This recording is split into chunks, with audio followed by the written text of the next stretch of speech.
You're watching South Asia Newsline and here are the top stories we are tracking for you on Monday, the 18th of December. Ruckus continues in the Indian Parliament over security breach incident. Activist highlights rights violation in Sindh, Balochistan and PoK.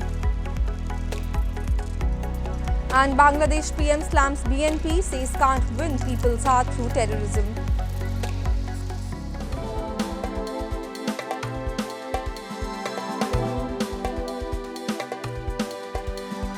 And now for all the details. Ruckus continued in the Indian Parliament on Monday as opposition lawmakers demanded discussion and statement from Home Minister Amit Shah over the Parliament security breach incident.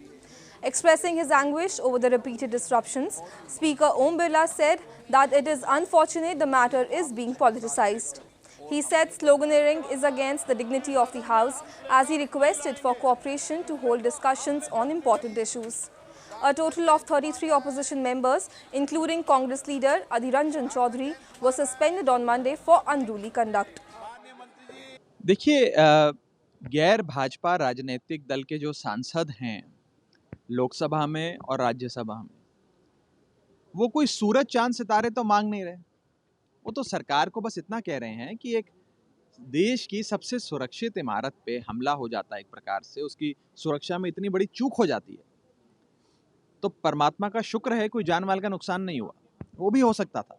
जब इतनी बड़ी चूक हो गई तो उसकी जांच report सदन के भीतर रखें और जिम्मेदार लोग जो उस सुरक्षा के लिए जिनकी जिम्मेदारी बनती है वो आकर सदन के भीतर अपना जवाब दर्ज कराएं और एक छोटी सी चर्चा हो जिसमें सर अपने विचार रखें। लेकिन कमाल की बात है कि संसद की सुरक्षा की बात सदन में ही नहीं हो रही तो कहां होगी। The incident, which occurred last week on 22nd anniversary of the attack on the old Parliament building, saw a man jumping into the lower house chamber while another shouted slogans and set off a smoke canister. Both were caught by lawmakers and the security personnel.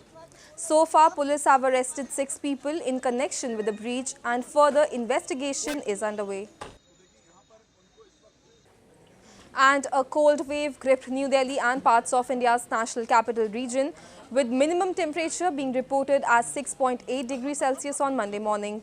People were seen sitting around bonfires to keep themselves warm.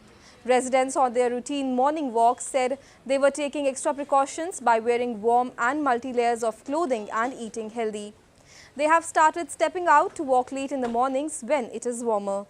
The India Meteorological Department has said while there is no cold wave situation, a weather change is expected in northwest India due to the western disturbance in the Himalayan region, which is receiving heavy snowfall since this past weekend. Moving on, prominent activist Arif Aajakia has raised concern over the ongoing situation in Sindh, Balochistan and PoK, where people are facing Pakistani atrocities and subjugation of their basic rights. A report.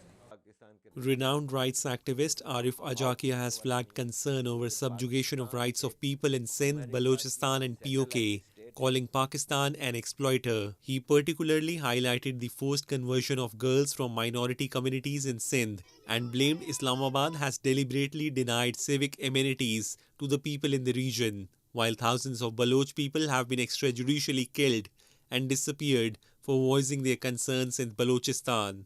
Ethnic and religious minorities in Sindh and Balochistan are special target of Pakistan's terrorist army, Punjabi army.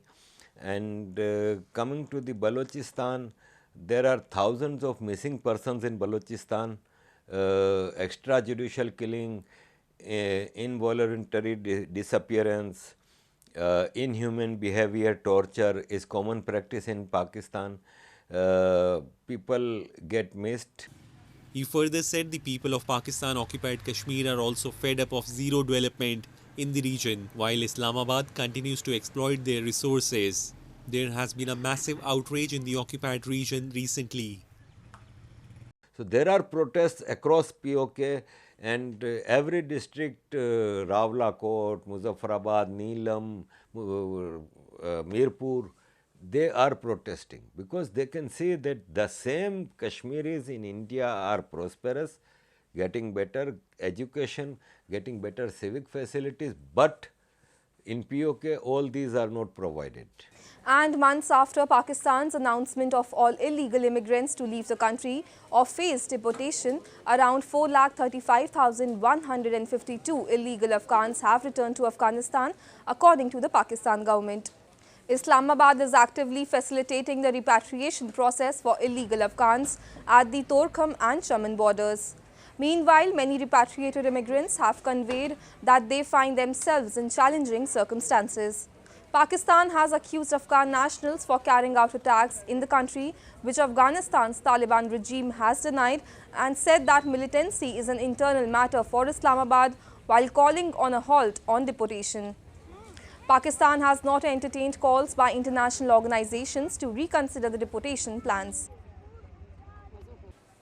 Moving on, the United Nations Assistance Mission in Afghanistan in its latest report has stated that the Taliban has been sending hundreds of women who have survived abuse to prison, claiming it will protect them from gender-based violence. Taliban, which has mostly removed women from public spaces, has also closed 23 state-sponsored protection centers, which offered refuge to victims of gender-based violence and helped them recover. The report said that officials from the Taliban regime told the UN mission that there was no such need for shelters. The Taliban has not revealed the conditions under which they are being held and what measures are being taken to protect them. These women also include protesters who have stood up against the regime's harsh policies towards them. Afghanistan, under Taliban control, is the only country in the world which does not allow girls and women to go to school, colleges, universities and workplaces. In a veiled attack on the opposition BNP party, Bangladesh Prime Minister Sheikh Hasina has said that they cannot win people's heart through arson attacks and killing them. Speaking during an event, Hasina asserted that the BNP is aware that people would not vote for arson terrorists and killers and therefore wants to foil the election and overthrow the government. The opposition parties have also so far observed blockades in the 11th phase to mount pressure on Hasina's party to quit power and hold the next election under a non-partisan administration. The BNP has announced to boycott the January 2024 election, which clearly indicates Hasina's Awami League will gain an upper hand and likely form government for a fourth consecutive term. Hundreds of Hindu devotees from across India attended a procession of Lord Ram's wedding in the holy town of Ayodhya on Sunday.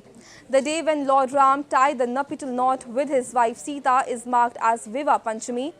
The devotees danced to the tunes of drums and traditional instruments as the procession was carried out to celebrate the occasion. A grand Hindu temple is also set to be inaugurated in Ayodhya in January, believed to be the birthplace of Lord Ram. Officials expect about 4.5 million tourists a month, more than Ayodhya's entire population of 3.5 million, once the first stage of Ram Mandir opens on 22nd of January. पहले से ही भक्तों में बड़ी उत्साह की लहर है कि हम राम जी के विवाह महोत्सव में चल करके भगवान का मंदिर देखें कि कितना बन चुका, कितना बाकी है। इस लालसा से बड़ी संख्या में लोग अयोध्या जी आ रहे हैं और आने वाले हैं। That's all in tonight's edition. We will see you same time tomorrow. Good night.